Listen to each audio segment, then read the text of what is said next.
wanted to summon you here to my jungle clinic and talk with you about what is the most dangerous day of the week for mental health. Not for deaths, because for deaths, well, yes, for deaths, but death depends very much on your age group. Like, weekends are particularly dangerous for a lot of young, adventurous folks. And other days of the week where there are poor hospital handoffs are more dangerous to elderly or sick folks in hospitals or nursing homes. But I just wanted to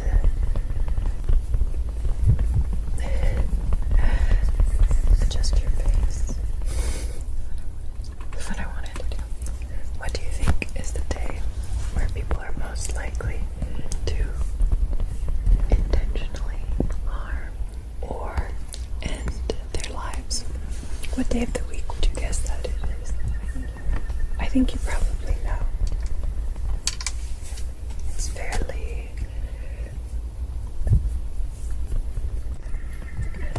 It's a good guess, but it's actually the opposite.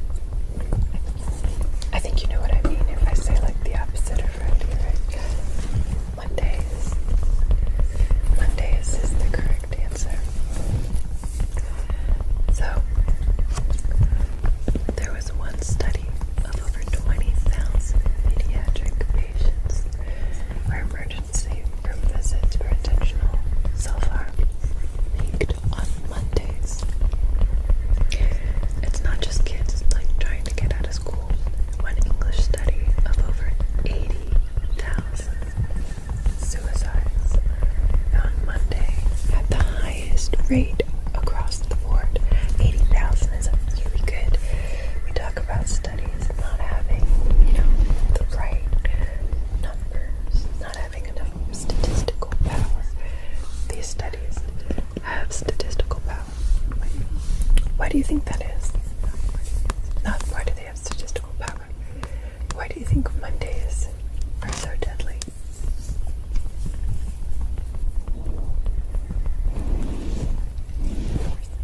There were similar trends, by the way. I'll give you the study citations in a moment. But I was looking at some other studies that found similar trends for like holidays, vacations, those kind of things. I have to write that up. But Mondays, specifically during the week, everyone hates working. That's a good guess. It's interesting when we look at risk factors for whether or not someone is in danger of harming themselves or successfully ending their life. We look at risk factors that have to do with purpose, right? And the kind of purpose that you get with, so for example, some protective factors are having religious beliefs that are against. It doesn't mean that somebody who has a religious belief isn't going to not off themselves, but there's a protective factor if you have a religious belief against offing yourself, which makes sense. Other protective factors are having good relationships with your family. Doesn't mean someone who has a good relationship with their family is never going to die, right? But it's a protective factor, and it doesn't mean that somebody who has none of those, because there's a bunch of protective factors, somebody could have no protective factors and still power through and survive a debilitating mental illness, right? However, when we look at these protective factors and we look at work, it's interesting because countries where your work life, and I should be careful because these studies are a little more, everybody knows, right? There's a higher suicide rate in Japan, right? Everybody knows that. Everybody also knows that people who've experienced a work disgrace or a significant romantic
Exactly. They kind of make sure there's but the problem is the reason you need to be careful and try to avoid lethal means, and the reason that people who are at SI risk should not have access to firearms.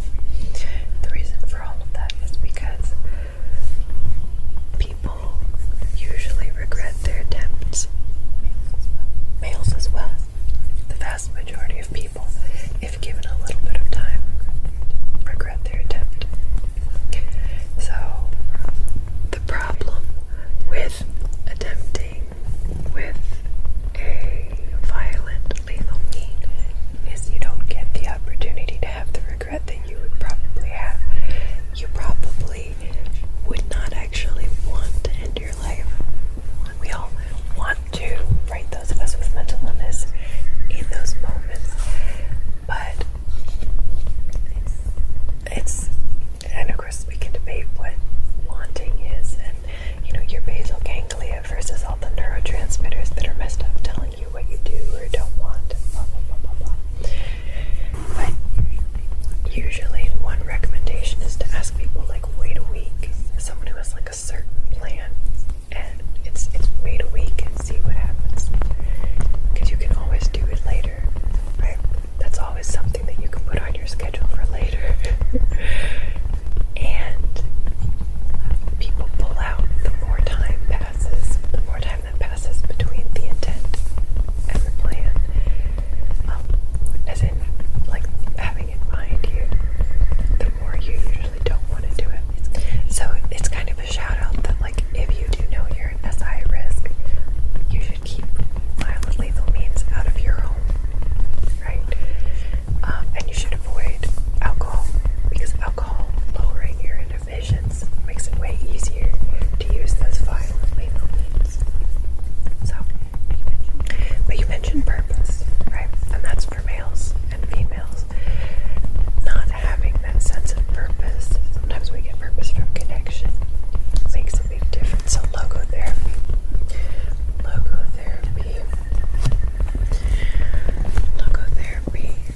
was a therapy technique that Jewish psychiatrist Viktor Frankl came up with after surviving brutal concentration camp experiences.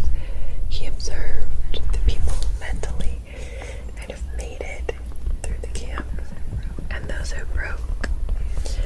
And he asked himself what they had in common. So, I mean, that's kind of a hardcore way to prove your theory, huh? Like, he knew his stuff. Like, it's a tried and tested.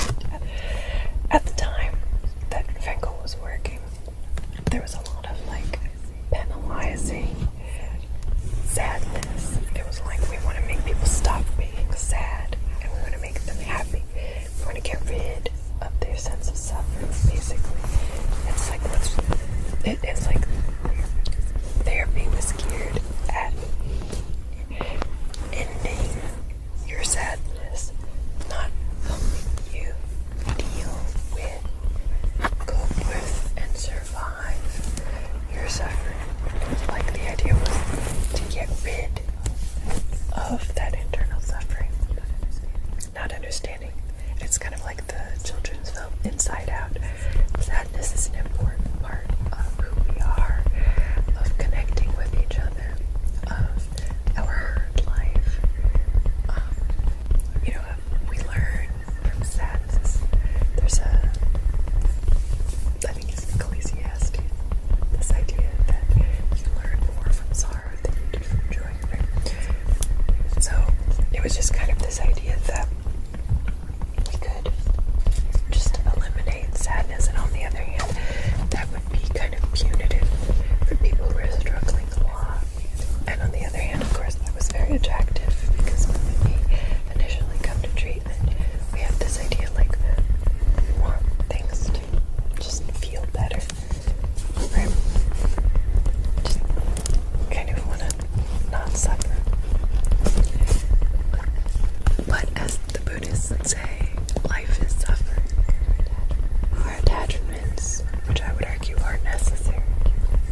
you shouldn't be sad because that Nazi just beat your child to death.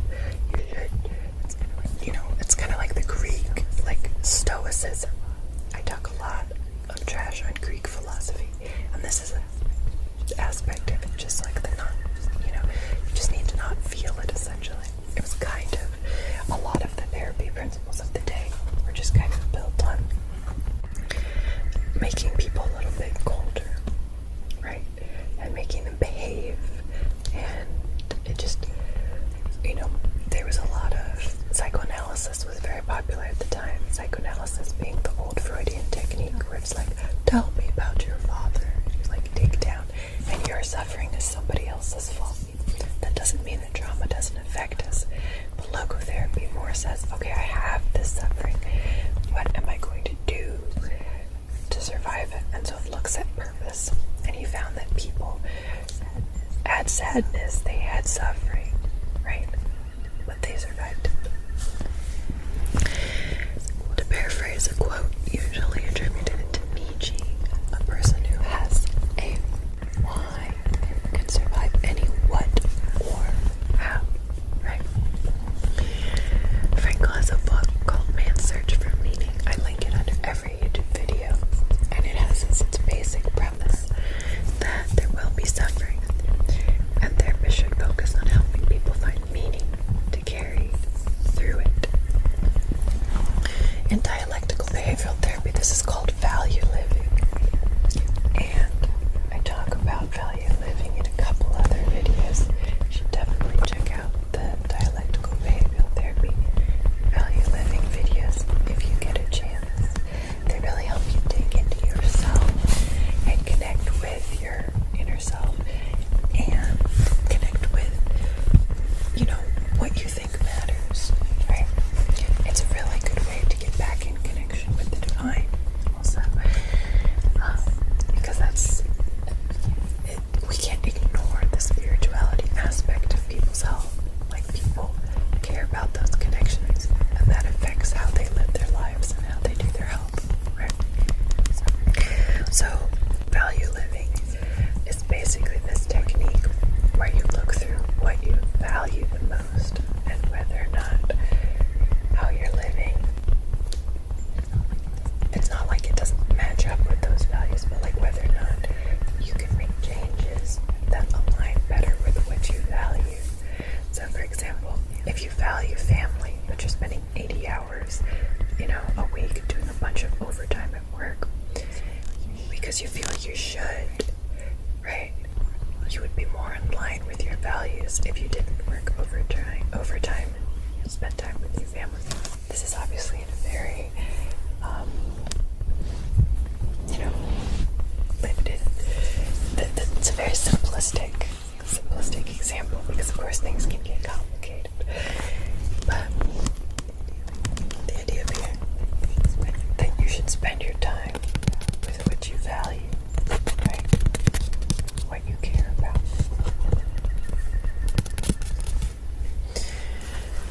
I've brought up studies before about how dialectical behavioral therapy is so effective against self-harm. And I think a core reason that it is, in addition to realistically and scientifically lowering the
Is it like Corrie ten Boom in the concentration camp? She and her sister, their meaning was in sharing their faith, sharing the love of God with the people around them, right? That was their meaning that brought them through. Viktor Frankl talks about imagining his wife and just living in the memory of his wife and taking these, having, even when he was being beaten, having these like almost angelic visions of his wife who he wanted to see again. I don't think she was dead, but just she was his, dream, right? In the midst of these terrible things, she was the imagery that gave him purpose. I have heard of prisoners of war. There's a pain psychologist who used to work on me who talked about a prisoner of war that he had taken care of, a former POW who had been tortured, and who would, during those times, would imagine his daughter, who was 4 years old at the time, but he would have these dissociative moments just imagining walking his daughter down the aisle, right, as an adult when she gets married. Right? And that was the thing that carried him through. It was like, I'm in this suffering, but then putting himself somewhere else, putting himself in the future and seeing his daughter again, right? The thing, what is your thing on Monday that can help you grit your teeth and say, this is the thing I'm surviving this for. This is the thing that matters, right? And it can be something very present, like bringing joy to the coworker that's next to me, who's suffering also, and being kind to them, very Corrie ten Boom, like in the present. It could be something in the future that's, I have to get through this so that I can save up enough to make my own business where I'm going to help people and not be in this worthless nonsense. I'm going to have enough money to be able to help people and make a difference that I want to make. I just have to keep, so the future thing, or this is so I can save up for my kids' graduation, or if you don't have any, like, spouse, children, make the world your family, right? This is so I can save up for this child to be able to have food, or so that I can sponsor someone, right? Like, find your meaning. Find your Monday survival and think about what you value. And you can also, what you do have control over, right? You may not have control over your work day, but you may have control over small tasks that you prioritize during your work day. Prioritize the tasks that you believe in, that matter most to you, right? There's an ancient passage in the Tanakh that says the best a person can hope for is to eat and drink and find meaning in their toil before God. That's in Ecclesiastes. If you're Christian or Jewish following along, you can find that. So there's some scientific basis to that ancient wisdom. The best you can do is survive and find meaning in your work. And if you can do that, Nietzsche's probably right that you can survive almost anything. Questions? Comments? I wanted to share with you those studies.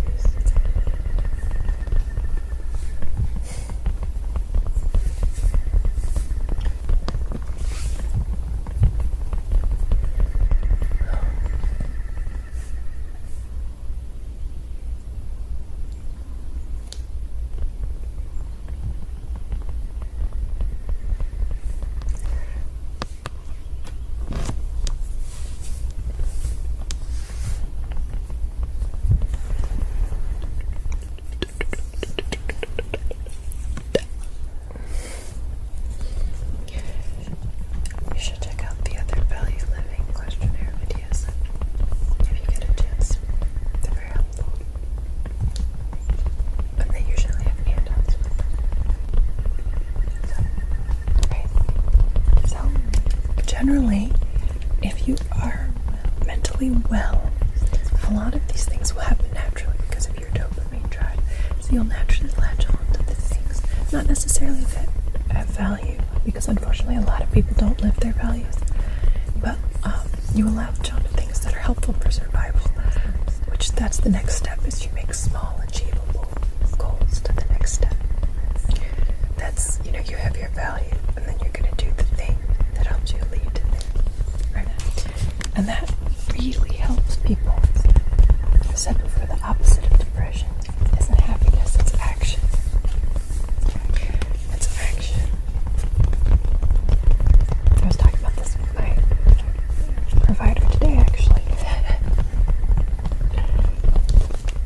So, yeah, a lot of